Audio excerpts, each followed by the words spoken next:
Aquí nos podemos poner aquí delante. La fecha es 1929. Estamos ya en la dictadura de Primo de Rivera. La dictadura de Primo de Rivera, cuando uno lo lee en los manuales de historia, suena como un poquito a cachondeo. A ver, al final fue una cosa seria, pero en sus principios fue cachondeo porque en ningún país del mundo ocurrió lo que ocurrió aquí. Que estando un rey legítimamente establecido, que los Borbones había que echarles de comer aparte, Alfonso XIII ve que la aguja está mareada y muchos jaleos en España y llama por teléfono o le manda un telegrama a don Miguel Primo de Rivera, que es capitán general de Cataluña. Y le dice: Miguel, te voy a ascender. De capitán general te voy a ascender, además la nómina tú lo vas a notar. Te voy a poner un plus que verá que te va a gustar a ti. Te voy a nombrar dictador 5 estrellas, como la Mao, igual. Y lo nombra dictador y se viene Primo de Rivera, se viene a Madrid.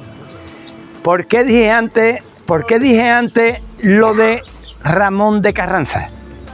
Porque había mucha connivencia, ¿eh? Entonces, de todos estos empresarios que ya tenían interés en el poblado de Santipetri y que le estaban sacando partida a la Almadraba, lo que consigue Ramón de Carranza, Romeu, la viuda de Zamorano, el Piñero de Tarifa, es convencer al directorio de Primo de Rivera para que la Almadraba sea un monopolio, es decir, solo una empresa pueda explotar las almadrabas, lo que significa suprimir todas las empresas que hay antes, suprimir las cofradías de pescadores, suprimir los particulares y suprimir las asociaciones de pescadores que estaban actuando de manera libre.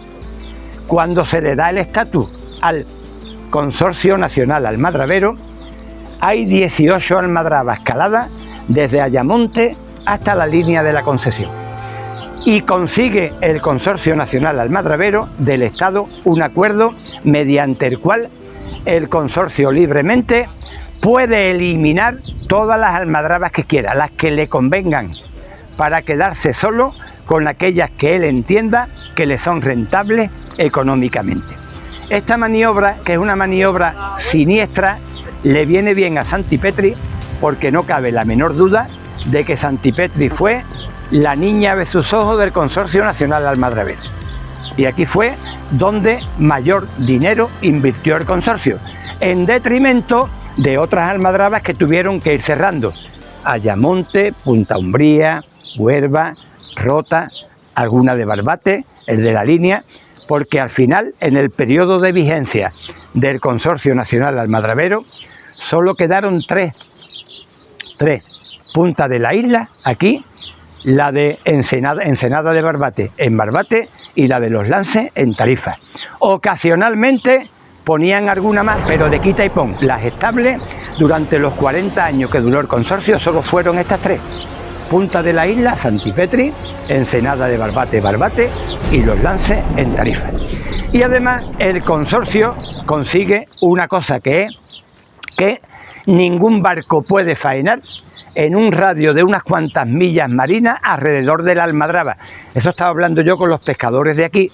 Digo, mirad, ¿hasta qué punto os va a incomodar el hecho de que en febrero del año que viene, si se llega a calar, se ponga la Almadraba a 3 millas marinas del castillo? Y dice, mirad, lo que vamos a tener es que dar un pedazo de rodeo porque no podemos entrar en agua de las Almadrabas, no podemos interrumpir el camino de los atunes.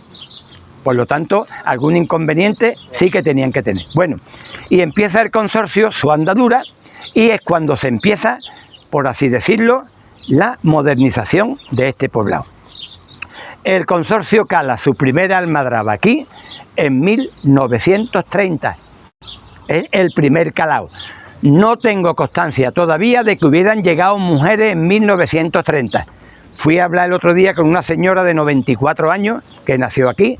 Y yo le estaba preguntando, pero es que la busquemos se va a acordar, están con tantos años. Me dio algunas pistas, pero no muchas. Pues yo quería también que me dijera, mejor eso lo sabéis ustedes, cuánto ganaban las mujeres y cuánto ganaban los hombres. Pero estamos hablando ya de los finales de los 30. Y ahora todos los historiadores coinciden en un hecho muy concreto. Y es que si se mejoraron las condiciones de vida en este poblado, fue debido a la presencia de las mujeres aquí, porque vinieron las mujeres con sus familias. Y donde antes los temporeros dormían tirados debajo de una chapa por ahí, el consorcio se vio obligado a construir muchas viviendas, transformando la chanca de Fossi, la chanca de Romeu, la chanca de los italianos y la parte de fuera donde está aquí el torreón, con una fila de casas para poder atender a las casi 2000 personas que vivían aquí en la época punta.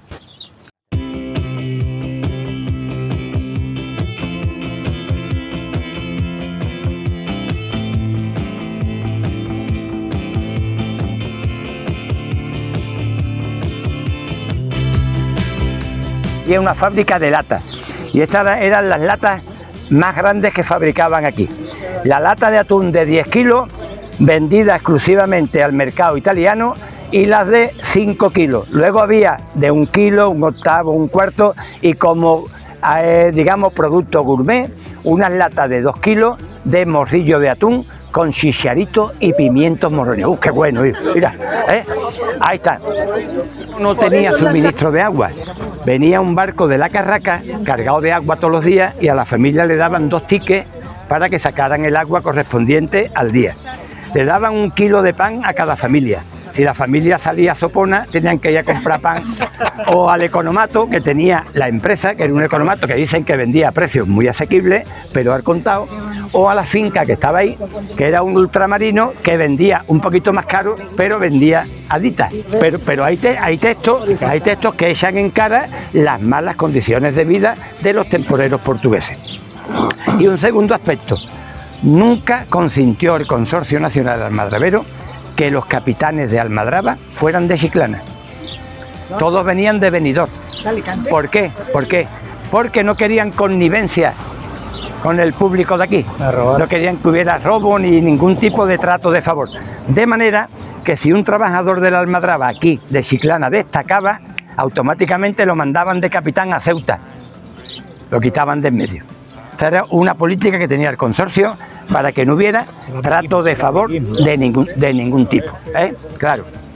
Bien, vino la luz y el agua, instalaron la luz y el agua. Todo el mundo no pagaban alquiler, no pagaban luz, no pagaban agua, tenían el kilo de pan, el economato y la tienda. ¿Y la panadería? Y claro, ¿La panadería? La panadería extra, que no era lo que daba el consorcio.